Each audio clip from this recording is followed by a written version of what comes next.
Chers amis, je suis très heureux d'être là avec vous. Je représente la Fabrique Spinoza, le mouvement du bonheur citoyen. Notre objectif, c'est de replacer le bonheur au cœur de notre société. Je suis présent ici parce que je suis convaincu que les entreprises adaptées et plus largement les entreprises inclusives sont inspirantes. Il y a des grandes mutations à l'œuvre aujourd'hui dans le monde du travail et je pense que ces mutations elles peuvent être éclairées par les entreprises adaptées parce qu'elles sont en avance. Première grande transformation du monde du travail, c'est celle de la décision. La décision ne se fait plus au même endroit.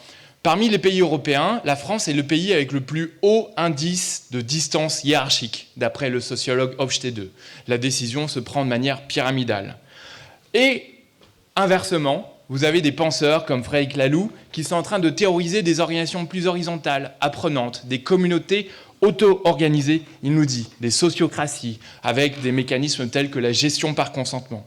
Cette transformation de la gouvernance, elle peut être éclairée par l'entreprise adaptée, parce que dans une entreprise adaptée, la diversité des profils oblige à réfléchir, décider, fonctionner différemment ensemble. Et là, parmi ces mutations, l'entreprise donne un coup d'éclairage sur les évolutions à venir.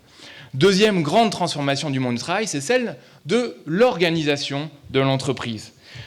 Il y a un penseur que j'aime beaucoup, c'est Björn Grinde, qui a écrit un livre dont le titre fait un peu peur, Le bonheur darwinien.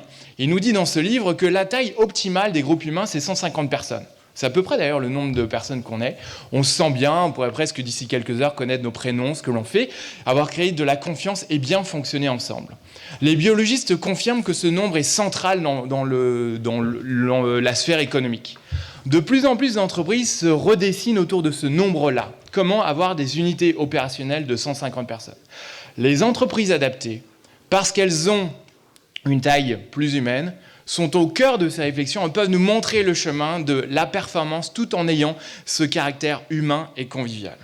Et enfin, une grande mutation du travail, c'est celle du corps et de l'espace. Aujourd'hui, à la Fabrique Spinoza, on lance une étude qui s'appelle « Les nouveaux espaces de travail et comment les collaborateurs le vivent ». 1% des collaborateurs en France vont travailler dans des coworking. En Angleterre, c'est 8%. Un tsunami arrive qui va transformer nos espaces de travail, l'endroit physique où nous travaillons. À tel point que des innovations qui viennent du monde du handicap, de la gérontologie, comme les salles Snow-Zelen pour stimuler nos sens, stimuler notre esprit, notre cognition, eh bien, arrive dans le monde de l'entreprise. Et à nouveau, je pense que dans l'entreprise adaptée, parce qu'il y a parfois invalidité, eh bien, nous sommes obligés de redonner de la place au corps, aux émotions, et que cette transformation-là, eh bien, à nouveau, les entreprises adaptées la guident. Alors, tout ça pour étayer ma conviction, les entreprises adaptées ne doivent surtout pas être misérabilistes. Elles sont là pour inspirer, elles sont là pour rayonner. Et peut-être aller un cran plus loin, et si elles montraient le chemin économique dans lequel l'humain est vraiment au centre. On a beaucoup entendu cette formule. Mais au centre comme stratégie. Je suis inspiré par l'entreprise Zappos qui, il y a quelques années, a dit, au moment où on parlait de relations clients, le client est roi, a dit, eh bien, nous, c'est notre collaborateur au centre. Ils vendent des chaussures en ligne, et ils se sont dit, pour notre métier principal des téléopérateurs, les télémarketeurs, nous allons supprimer le script. Nous allons redonner de l'humanité, de l'innovation à notre métier. Et je pense que l'entreprise adaptée, parce qu'elle place l'humain au centre, peut avoir une stratégie de croissance, de développement. Alors, 2 exemples très pratiques. Le premier, c'est en allant voir des entreprises classiques, elles nous disent « Nous allons chercher dans le monde du handicap des choses pour moderniser notre management ». L'un de nos clients, qui s'appelle Weldom, organise des ateliers, des défis, des challenges avec des managers et compare la performance respective de certains managers qui ont le droit de se parler, classiquement, et d'autres managers qui, face à un défi architectural, n'ont pas le droit de communiquer.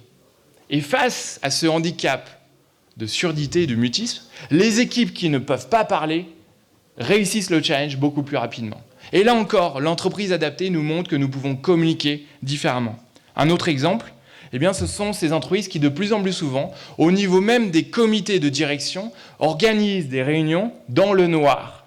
Cécité totale. Imaginez, le COMEX ou le CODIR d'une grande boîte dans le noir. Et bien, vous savez quoi ? Quand on est dans le noir, on communique différemment. On s'écoute quand on est dans le noir. Et à nouveau, le monde du handicap éclaire le monde économique traditionnel. Pour terminer, je vais prendre un exemple non pas sur l'humain, mais sur la performance, ou plutôt la performance et l'humain. Alors je vais faire une infidélité puisque c'est une entreprise qui se situe en Bretagne. Aïe, aïe, aïe. C'est Bretagne Atelier. Cette entreprise, elle utilise des mots sur son propre site, 300 personnes dites inemployables. C'est un fournisseur, on a vu Airbus tout à l'heure, un fournisseur de rang 1 d'Airbus. Ils ont reçu 10 prix, dont le prix de l'excellence fournisseur de la SNCF, dont le prix de l'industrie du futur. Ils ont atteint un taux de satisfaction client de 96% dans le monde exigeant des transports et de l'aéronautique, et un taux de service de 97,4%. Je crois vraiment qu'il faut prendre notre souffle, prendre notre envol et croire à l'infinie puissance humaine et économique du monde des entreprises adaptées. D'où un travail qu'on entame avec l'UNEA à la Fabrique Spinoza. On lance une magnifique étude qui va s'étaler sur 1 an. Le titre de l'étude, c'est « Les entreprises adaptées, communauté inspirante de pratiques, humainement et économiquement ». Et je lance à vous tous ici un appel à toutes les innovations que vous avez à partager pour figurer dans cette étude. Pourquoi est-ce que ces transformations se produisent? Est-ce qu'il y a quelque chose de miraculeux dans le fait d'avoir des travailleurs handicapés? Eh bien non. Comme toute source de transformation, elle vient de l'effet systémique. Quand des femmes prennent leur place dans un conseil d'administration, la transformation de la performance de l'organisation ne vient pas du fait qu'il y ait 1, 2, 3, 4 femmes. Non, elle vient du fait que pour qu'il y ait eu ces femmes dans le conseil d'administration, il y ait dû y avoir une transformation totale de la culture de l'organisation. Et c'est ça ce que l'inclusion peut apporter à nos entreprises. Et je terminerai en formulant un rêve. Je prends souvent cet exemple du fonds d'investissement Sycomore qui a agrégé des actions d'entreprises où les salariés sont très heureux, ils l'ont appelé « Happy at Work ». Et ils voient qu'après 18 mois, depuis la création du fonds, ce fonds est surperformant par rapport à un indice de référence, l'Eurostoxx 200, de 15%. Je formule le vœu que dans 1 an, dans 6 mois, dans 2 ans, je ne sais pas, Sycomore ou d'autres, créent un fonds qui s'appelle « Inclusive at Work ». Et qu'en examinant ces entreprises qui sont spécifiquement axées en termes de stratégie sur l'inclusion, on observe que les hommes et les femmes s'y sentent bien, et que, économiquement, la performance est au rendez-vous. Mon mot de conclusion sera vraiment de dire que on pense que le monde de l'entreprise adaptée s'inspire du monde économique traditionnel. Je suis convaincu que c'est tout le contraire. Gagnons de la puissance, comme dirait Spinoza, gagnons de la fierté. Et ce sont justement les entreprises dites traditionnelles et ordinaires qui doivent s'inspirer des entreprises adaptées. Et ce faisant, devenir plus inclusive, donc plus humaine, et donc plus performante. Je vous remercie.